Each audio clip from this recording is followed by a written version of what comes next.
Oi, pessoal. Estamos começando mais um Pesquisa em Pauta para apresentar o trabalho do Kleber, que é uma tese de doutorado sobre a aplicação de modelos de recursividade em percussão com suporte computacional.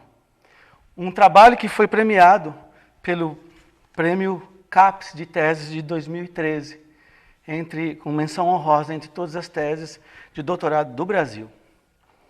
Kleber, o que fez você pensar e a gente começar a trabalhar nessa coisa de misturar recursividade, percussão, eletrônica? Como é que foi isso? Então, Jonatas, na verdade, tudo começou lá na graduação. A primeira vez que eu me deparei com a possibilidade de interpretar uma dessas obras do compositor Steve Reich, né? Um compositor que estuda muito o processo gradual, principalmente nas suas obras de 69 a 73. E essa brincadeira até, de uma certa forma lúdica, que nós fizemos aqui no começo, é uma obra do Steve Reich, desse período, que faz parte do trabalho de pesquisa, que é o Clapping Music, né? Basicamente, a motivação principal se deu no processo de estudo, de preparação dessas obras. Quando você pega a partitura do Reich, você entende todo o material, você lê as figuras, teoricamente está tudo simples de uma certa forma, mas quando você vai executar, aquilo se torna um universo realmente muito amplo e com uma grande gama de nuances, de peculiaridades, de dificuldades na interpretação. Então foi essa a principal motivação. Eu estava, nessa época, me deparando com uma obra que teoricamente eu sabia o que fazer, mas na prática o processo era muito mais complicado mesmo, né? E o que mais me intrigou também foi essa quantidade de variáveis, quantidade de melodias, como a gente iniciou agora o programa, que podem, na verdade, suscitar desse tipo de processo musical, de processo composicional, que é o que o Reich usa, né? Acho que você até poderia explicar um pouquinho melhor o processo em música, essas noções de processo em música, né?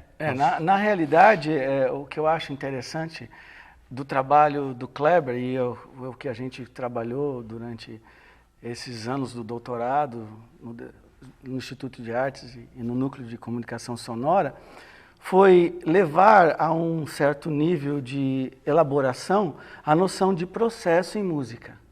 Então, quando a gente começou agora esse programa com vocês, a gente estava batendo palma e eu estava mantendo um certo ritmo regular. E o Kleber estava fazendo uma variação disso.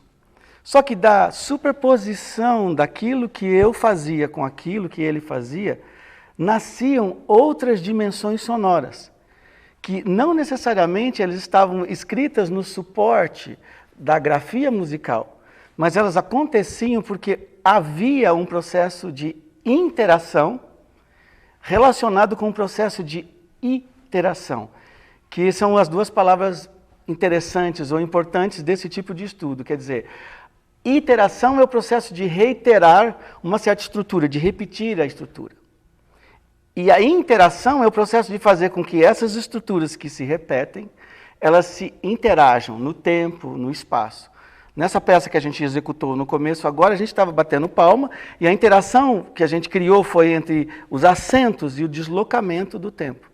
Então, essa noção de construir música baseada em processo foi uma coisa que é importante para o século XX, para a música do século XX, e principalmente o Steve Reich foi um compositor que explorou isso em várias dimensões, principalmente influenciado por a maneira de pensar que vem da cultura africana, que também é um outro elemento que você colocou no seu trabalho. Exatamente. Ao trabalhar com o djembe e etc., e a sonoridade do djembe. Porque eu acho que o seu trabalho tem essa dimensão do suporte, da noção de processo e aplicação também no instrumento típico, no instrumento africano, que é o djembe, não é isso? Exatamente. Quando nós, então, passamos a pesquisar mais o processo e as influências desse compositor, nós nos deparamos com um determinado momento que ele esteve, na verdade, estudando percussão, embora ele não seja percussionista, mas ele estudou percussão mais a fundo, ele foi, né, percussionista durante um tempo, na África. E aí nós temos, então, um mergulho. Nesse meio tempo veio um filme, um documentário sobre o djembe, que caiu bem nesse momento de pesquisa, chamado Djembe Folá. E o djembe Folá é um documentário sobre um grande tocador de djembe chamado Mamadi Keita. E ao final desse filme, nós temos uma cena muito bonita que é realmente uma roda de djembes, onde os percussionistas estão executando um ostinato cíclico. Daí vem a ideia um pouco de recursividade, que a gente empresta esse termo da matemática e também muito usado na computação, né? Esse ciclo de repetição, de reiteração diversas vezes, e um solista, que é justamente o Mamadi Keita improvisando no seu instrumento, que é o djembe. Então nós partimos desse princípio. Como é que nós poderíamos pegar a influência do processo composicional do Reich, que também teve uma certa influência lá na África, né, no estudo da percussão, trazer para o nosso, principalmente para o meu cotidiano, sendo um percussionista, né, eu continuo atuando na área de performance, ainda tocando meu instrumento, e por que não trazer o djembe dentro desse contexto. Então utilizamos o Reich como suporte composicional, para alguns estudos que nós vamos apresentar mais ao final do programa, onde nos deparamos então com essa possibilidade de gerar esses ciclos de recursividade. É importante só deixar claro para o telespectador que a recursividade nada mais é do que um termo, uma função, na verdade, um conceito que nós emprestamos da matemática, como eu disse, muito usado também na computação, mas que um estado de um elemento naquele determinado momento é pré-condicionado pelo estado anterior e pelo posterior, de uma forma bem geral, né? Claro que isso é explicado como uma função matemática, mas de uma forma geral nós trouxemos esse conceito para a música, ou seja, a nota que eu executo nesse momento, durante a minha improvisação, ela depende da nota que eu acabei de ouvir, desse ciclo de recursividade, dessa repetição, e condiciona a nota que eu vou tocar e a posterior, ou seja, o resultado desse instrumento. Isso gera um ciclo, que é esse ciclo recursivo. Isso transforma como matéria-prima para a gente composicional e também como influência, né? Não, eu ouço e toco.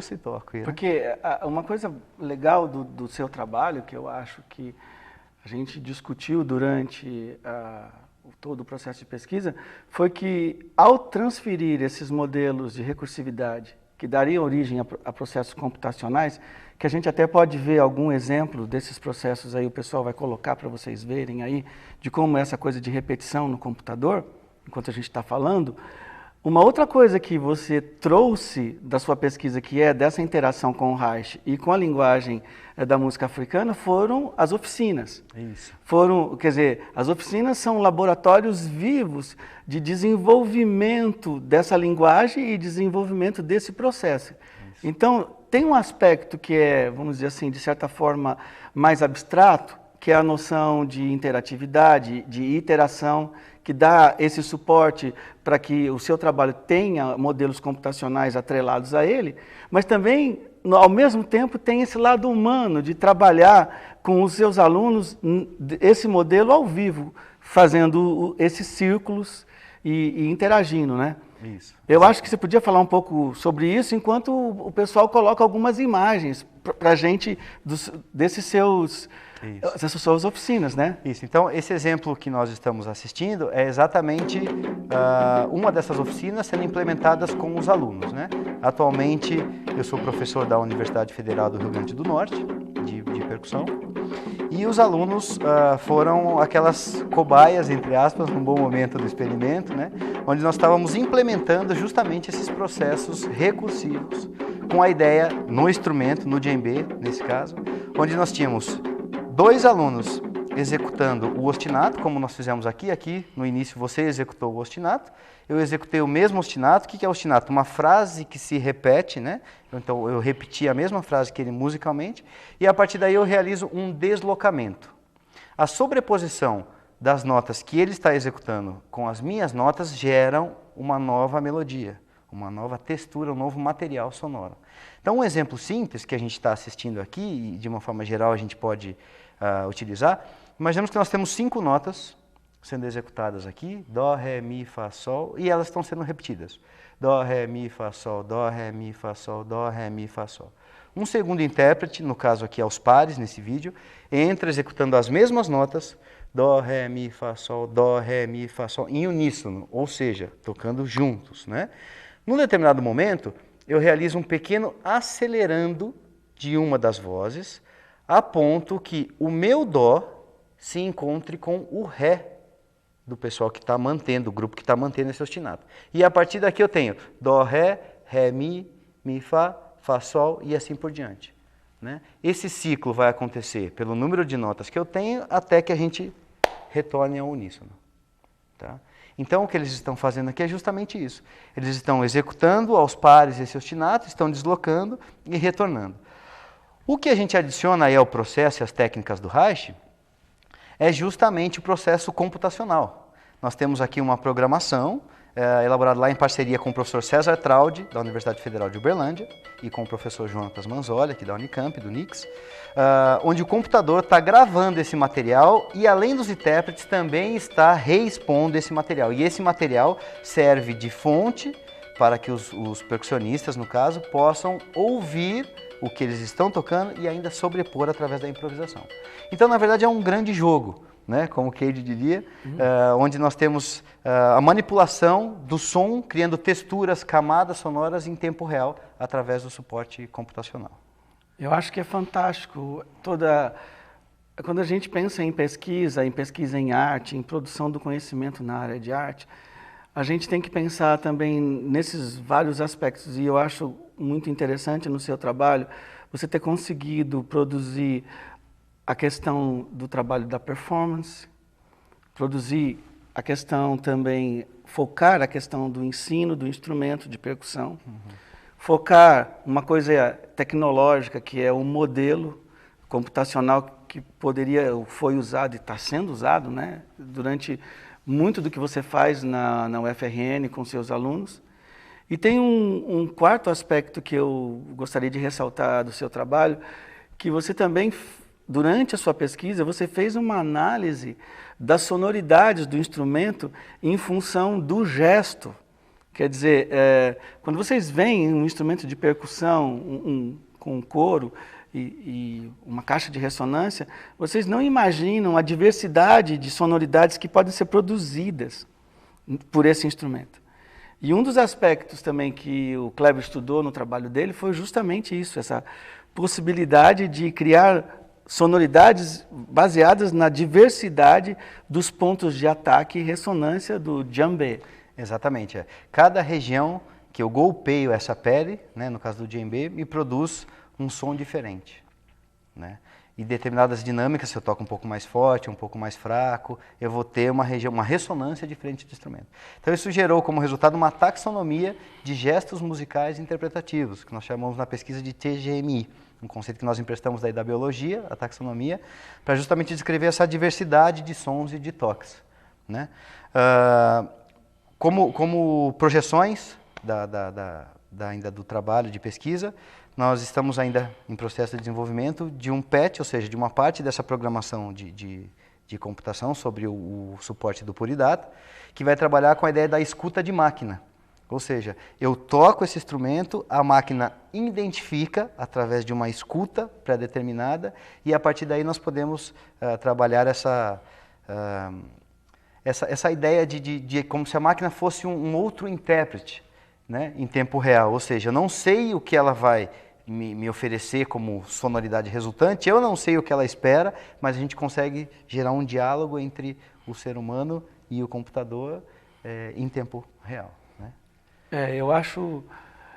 A gente tem avançado muito no Brasil na pesquisa em arte, na pesquisa em performance com suporte computacional, ou como a gente costuma dizer, performance mediada, o termo que a gente utiliza. Então, eu acho que essa diversidade é bem própria de uma pesquisa interdisciplinar. E nisso eu agradeço, quer dizer, estamos muito atrelados ao trabalho do Núcleo Interdisciplinar de Comunicação Sonora, e essa ponte que a gente fez com o programa de pós-graduação em música. A gente gostaria também de agradecer o professor Fernando Hashimoto, que trabalhou conosco na orientação, quer dizer, na parte técnica do trabalho. E para mim foi um privilégio trabalhar com o Kleber, que é uma pessoa dinâmica, como vocês estão vendo, né? Ideias fluindo a flor da pele, e resultou num trabalho que chegou aonde a gente queria. A gente está contente, mas a gente sabe que pode evoluir, ele pode crescer ainda mais.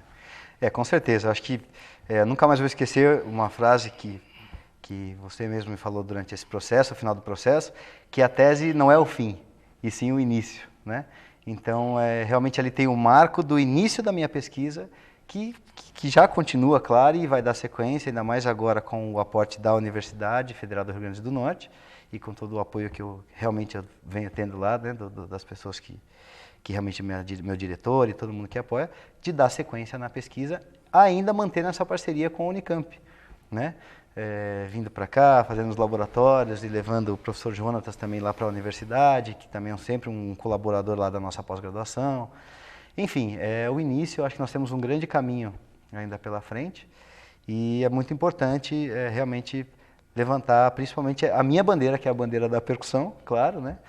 Mediada por esse suporte tecnológico e realmente fundamental todo esse apoio que eu tive no NICS e seu, com certeza, durante todo o processo. Eu gostaria de agradecer a vocês por estarem conosco no Pesquisa em Pauta. E o que nós vamos fazer agora, enquanto o Kleber também termina falando sobre o trabalho dele, nós vamos colocar alguns takes da peça, que foi a peça com a qual ele culminou toda essa teoria, uma peça que tem dimensões de tecnologia, dimensões de percussão e dimensões gestual.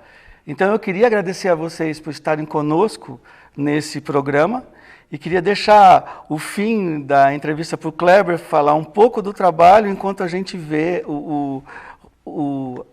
a peça que concretiza o final, pelo menos o final deste momento da sua pesquisa.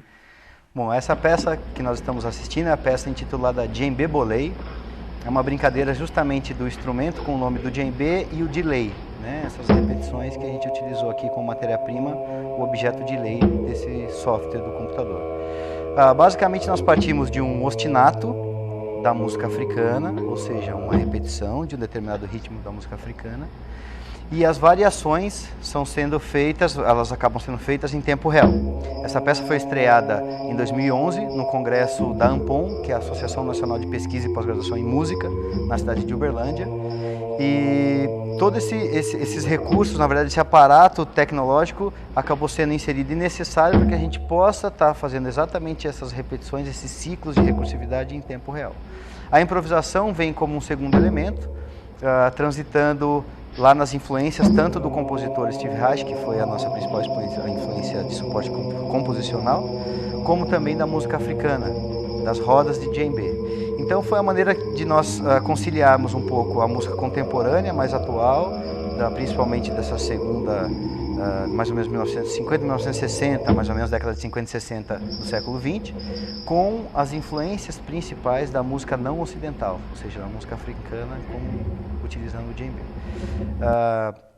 Eu posso dizer que de uma certa forma teve uma repercussão muito boa a peça, sim, pela estreia, e a gente vê também todo o trabalho de pesquisa, acho que combinando principalmente com essa premiação, que foi muito importante, do Prêmio CAPES de Tese, em 2013. E para fechar então, agradecer mais uma vez também o apoio da RTV, da Unicamp, ao professor Jonatas, junto ao NICS, que incomensurável o apoio que eu sempre tive lá no NICS, não tem nem palavras realmente para expressar, e aonde realmente eu venho agora desenvolvendo o meu trabalho, que é na Universidade Federal do Rio Grande do Norte, principalmente com a minha dispensa para eu poder estar aqui hoje, né? Enfim, muito obrigado a todos, espero que a gente de alguma forma possa ter explicado um pouquinho sobre o trabalho de pesquisa. Vamos tentar terminar. Vamos lá? Vamos lá. Começa você.